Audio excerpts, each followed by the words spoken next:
We are going to use the distributive property to solve this multiplication fact, 9 groups of 4. I'm going to solve it using a 10 frame and an array. Either way is totally acceptable. We're going to focus more on the number sentences that go with the work to show that distributive property. So 9 groups of 4. This first number tells me how many groups I need to create. So I'll be filling out all but this box here in my 10 frame. And each box is going to have 4 in them. And that's what that second number represents. Tells me how many are in each of my equal groups. When I am using a 10 frame or an array, as soon as I see I have more than 5 groups, I'm going to either switch colors or fill in my circles here to show that I can use related facts to help me solve this one, because 9 groups of 4 is a pretty challenging problem by itself, but if I use 5 groups of 4 and 4 groups of 4 to help me solve that one, it becomes a lot more manageable. So now that I have my sketch of my 10 frame completed, I'm going to go back and add my skip counting. My skip counting is telling me how many I have all together in the top row and the bottom row. If I was not using the distributive property, that's a 16 there, I would continue to put 24, 28, 32, and 36. However, using the distributive property, I'm going to use 5 groups of 4 and add that to my 4 groups of 4. So I will restart my skip counting here. So now that I can see that 5 groups of 4 plus 4 groups of 4 is the same as 9 groups of 4. 5 groups of 4 make 20 based on my skip counting right here.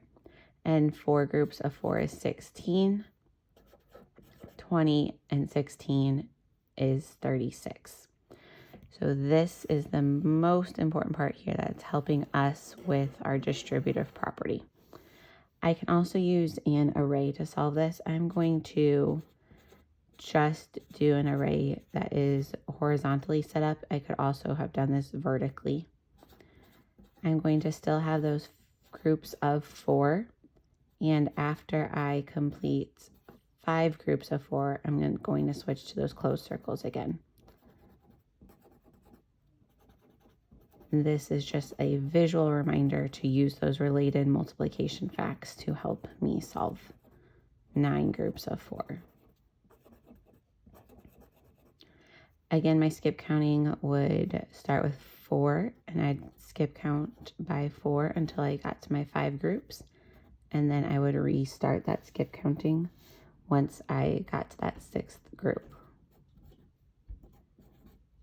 And so this array is showing you another way to solve this one.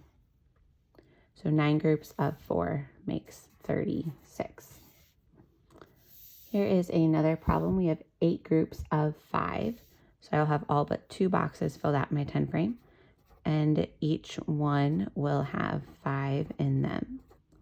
Since I have more than 5 groups, since I have 8 total, I will switch to closed circles once I complete this first 5 groups.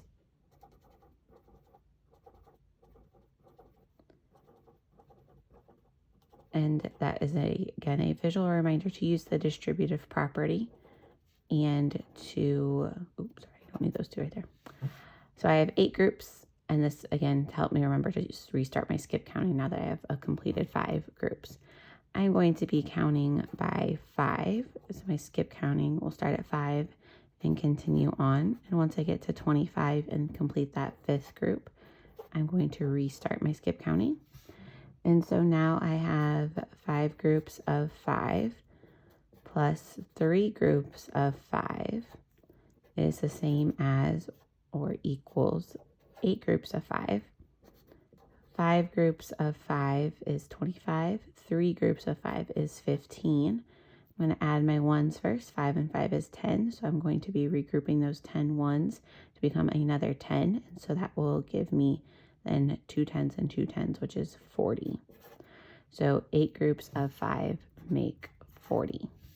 With my array, I'm going to do this one vertically this time. So I'm going to put my groups of 5 this way. And so my skip counting can either go at the top or the bottom for this one. Whereas my previous example going horizontally, my skip counting goes on the right or the left. So far I have 4 groups of 5. Here's my 5th group of 5.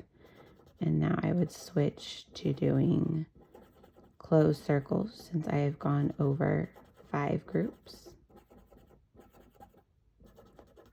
And this helps me again see that I have 5 groups plus 3 groups of 5. And so when I use my related multiplication facts of 5 groups of 5 plus 3 groups of 5, that gives me the same answer as if I had gone and continued 30, 35, 40. Here are 2 practice problems for you, 8 groups of 2 and 6 groups of 5. Pause the video, and when you're ready to check your work, unpause the video. Here are those 2 examples. We'll start with 8 groups of 2, which makes 16. Again, the focus is on that distributive property number sentence. So I have 5 groups of 2 plus 3 groups of 2 makes 8 groups of 2, which is the same as 10 plus 6 makes 16. And I use a 10 frame, and then here are 2 different ways your array could look. 6 groups of 5 makes 30. Again, I restarted my skip counting once I got to more than 5 groups, and I changed my shape so that way I could tell visually what those differences were to remind myself to restart that skip counting and to use the distributive property. So 5 groups of 5 makes 25, 1 group of 5 is 5, 25 plus 5 is 30.